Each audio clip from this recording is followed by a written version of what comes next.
ആരെയും കൂസാത്ത അമിത്ഷായ്ക്ക് വരെ മമതാ ബാനർജി എന്ന് പറയുമ്പോൾ മുട്ടിടിക്കാറുണ്ട്. അതിന് കാരണം ഒരാളെയും വകവയ്ക്കാത്ത വ്യക്തിയാണ് മമതാ ബാനർജി എന്നുള്ളത് കൊണ്ടാണ്. ഒരുപക്ഷെ കോൺഗ്രസ് പല കാര്യങ്ങളിലും മമതയോട് അഭിപ്രായ വ്യത്യാസം പരസ്യമാക്കിയിട്ടുണ്ടെങ്കിലും അവരുടെ ശക്തമായിട്ടുള്ള നിലപാടുകളെ അതെന്നും കോൺഗ്രസ് അഭിനന്ദിച്ചിട്ടേ ഉള്ളൂ. 2011 ആ സംവിധാനം വീണ്ടും പുറത്തെടുക്കാൻ തന്നെയാണ് മമത തയ്യാറാകുന്നത്. കോൺഗ്രസ് തൃണമൂൽ സഖ്യം വീണ്ടും യാഥാർത്ഥ്യമാകാൻ പോകുന്നു. ബംഗാളിൽ ഒരൊറ്റ സീറ്റ് പോലും BJPക്ക് കൊടുക്കാതിരിക്കാൻ വേണ്ടിയുള്ള നീക്കമാണ്. മിഷൻ 294മായി മമത കളത്തിലേക്ക് ഇറങ്ങുകയാണ്. തുടർച്ചയായ 4ാം വിജയത്തിനു വേണ്ടിയാണ് മമത ലക്ഷ്യം വെക്കുന്നത്. ജ്യോതി ബസു 23 കൊല്ലമാണ് ബംഗാൾ തുടർച്ചയായി ഭരിച്ചത്. CPIM ഇന്ന് ഒരിടത്തുമില്ല. ഒരു ജില്ലാ പഞ്ചായത്തിൽ പോലും ഒരു വാർഡിൽ പോലും ഇല്ലാത്ത രീതിയിൽ തകർന്ന് തരിപ്പണമായി. പകരമായി CPIMലെ പലരും BJPയിലേക്ക് ഒഴുകി. ഇന്നത്തെ പല BJPക്കാരും പഴയ CP പ്രവർത്തകരായിരുന്നു എന്നുള്ളതാണ് വാസ്തവം.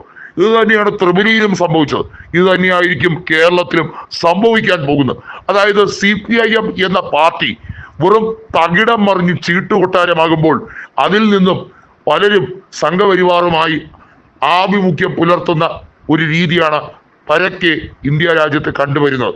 ഏതായാലും ബംഗാൾ മുഖ്യമന്ത്രി മമതാ ബാനർജി ഒരൊറ്റ കാര്യം പറഞ്ഞു: ഞാൻ ജീവിച്ചിരിക്കെ ഇവിടെ സുവേദു അധികാരി പറഞ്ഞതുപോലുള്ള ഒരു നടപടിക്രമവും നടക്കില്ല. മുസ്ലിം വിഭാഗത്തെ സംരക്ഷിക്കാൻ ഞാൻ എൻ്റെ ജീവൻ കൊടുത്തും സംരക്ഷിക്കും. ഞാൻ ഒരു തികഞ്ഞ ഹിന്ദു തന്നെയാണ്. അതിന് എൻ്റെ DNA പരിശോധിക്കാൻ അമിത്ഷായൊന്നും ചുമതലപ്പെടുത്തിയിട്ടില്ല എന്ന് ഉറക്കെ പറയാനുള്ള ആർജവം മമതാ ബാനർജിക്ക് തന്നെയാണ് എന്ന് പറയാതിരിക്കാൻ വയ്യ.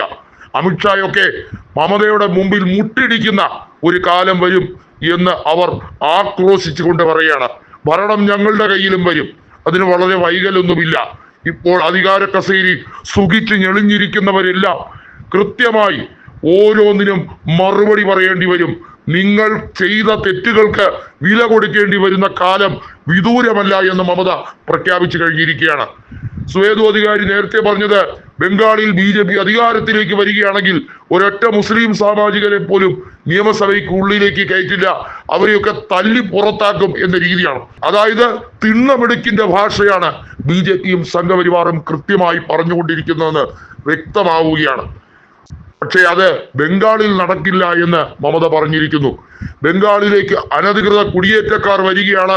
അതുകൊണ്ട് തന്നെ അവിടെ വഖഫ് ഭേദഗതി നിയമം നടപ്പിലാക്കാൻ ഞങ്ങൾ ഏത് വഴിയും സ്വീകരിക്കുമെന്ന അമിത്ഷായുടെ നടപടിക്രമത്തിനോട് മമത പറഞ്ഞിരിക്കുന്ന ചുണയുണ്ടെങ്കിൽ കാണിച്ചു തരൂ. ഞാനിവിടെ മുഖ്യമന്ത്രി ആയിരിക്കുമ്പോൾ ഏവനാണ് ഞങ്ങളെ തകിടം മറിക്കാൻ വരിക എന്ന് കാണട്ടെ എന്ന് പറഞ്ഞിരിക്കുന്നു.